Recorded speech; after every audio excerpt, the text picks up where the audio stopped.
Welcome again, Scorpio. Dadhichi Toth here from astrology.com.au with your March 2015 horoscope overview.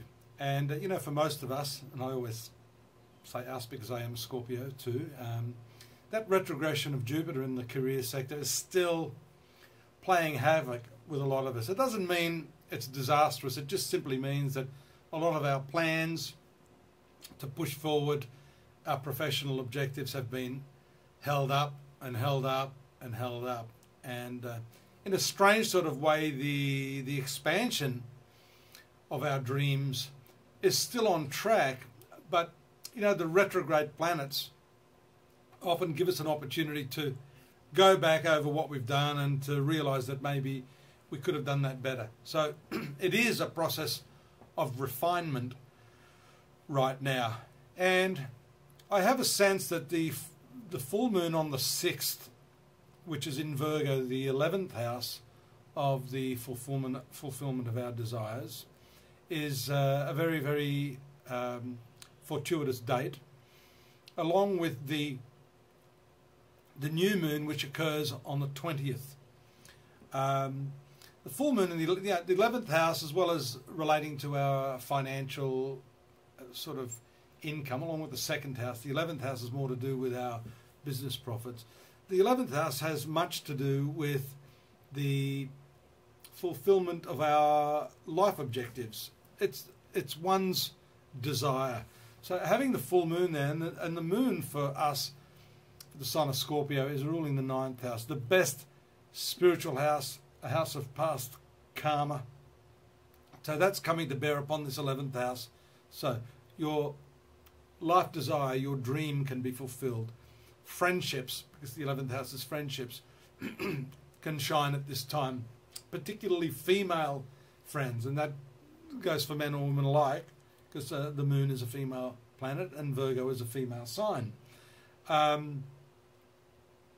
So the new moon then, which occurs in Pisces, the 5th house, is also significant on the 20th. I'm jumping from the 6th to the 20th only because these lunations are very powerfully tied in and occur in opposite signs of the zodiac, Virgo being the opposite sign to Pisces. But the new moon in the 5th house is excellent because it tells us that whereas we've been focusing on the nitty-gritty of how to sort out these 2 steps forward, 5 step backward scenario that we're in right now, that does encroach on our creativity and makes it difficult for us to feel satisfied that what we're doing is anything but sort of going over old ground. But that new moon that occurs on the 20th is also a great omen showing us, 5th house is creativity. So at last, my fellow brothers and sisters, we will be able to really step up and get that creative spark going again. That's also important in terms of those of you that are parents. The new moon in the 5th house has to do with love affairs, children, creativity. It also has to do with such things as spiritual initiation into a mantra, yoga. Some spiritual discipline is shown by that, along with the 9th house of the horoscope. But that has more to do with your guru or your spiritual mentor than the actual initiatory process itself. I'm not going so much on the chronology with you today, Scorpio. I'm more interested in just giving you the themes here. The other theme that I see there is the one of Saturn moving through the 2nd sector of your horoscope. And that's important because for a lot of you now, you're becoming a lot more frugal with money, and even things that you wouldn't have worried about before. Like, I'm going through this strange thing where I keep turning the lights off. People in the house leave the lights on, and if they're not using it, I sort of figure, well, it's costing money. Just economy. I'm becoming more economical. So I turn the lights off or the fan or whatever. So this is a period where I don't think you're becoming tight-fisted. I think you're just realising the value of money and the fact that, to earn every cent that you do, it requires your time, your effort, your love. And it's a form of self-respect, if I could put it that way. I'll quickly go through a couple of other important transits. By the way, one of your rulers, Mars, with Venus and the the past karmic point Ketu and Uranus are all in your 6th house. So you are really, really focused on getting the job done this month. There'll be a lot on your plate, but I think it's that last minute dash to the finishing line due to this retrograde Jupiter in your 10th house. You're getting it all done now, and I'm happy to say that very, very shortly you're going to see that beneficial planet of yours, one of the best, Jupiter, moving forward and allowing you to, to really start to reap the genuine benefits of the efforts you've put in over the last year or so. So we've talked about the lunations, the transits of Venus and Mars in that 6th house to Jupiter, for example, between the 5th and the 12th. They're all very, very important because the trine aspects, these what we call 120-degree aspect, are usually what we call easy, beneficial aspects. Sometimes too easy. You may have everything placed in the palm of your hand, but that means then you're not likely to be motivated enough to do anything of your own. I don't think that's going to be the case with you, but be careful that you don't rest on your laurels just yet. Get the ball across the finishing line.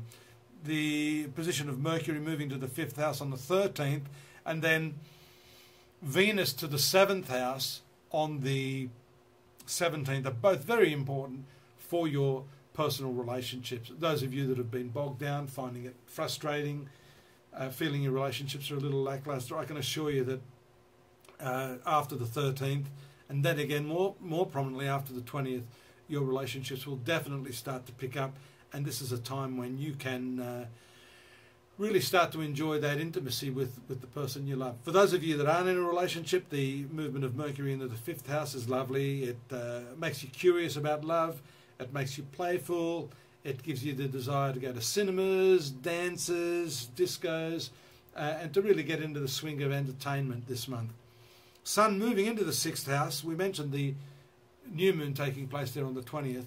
The Sun moves there just one day after, on the 21st, into the sign of Aries, actually. And that has a lot to do with your exercise regime. I've been quite lazy lately, and I think that may be the case for some other Scorpios, some of you out there, but the Sun moving into the 6th house indicates your desire to get your exercise regime and your diet back on track. Mercury moves to the 6th on the 31st of March. You can really start to see things tying up in your workplace at that time. Some important communication will take place in the last few days of the month. That's reflected in this transit of Mercury into your 6th house. And I do look forward to seeing your company next month to see how the Scorpio soap opera is going to continue, this continuing saga. Hope you'll join me then. In the meantime, do take a look at the more detailed analysis of this brief synopsis at my website, astrology.com.au, and take care till I see you next time. Bye-bye.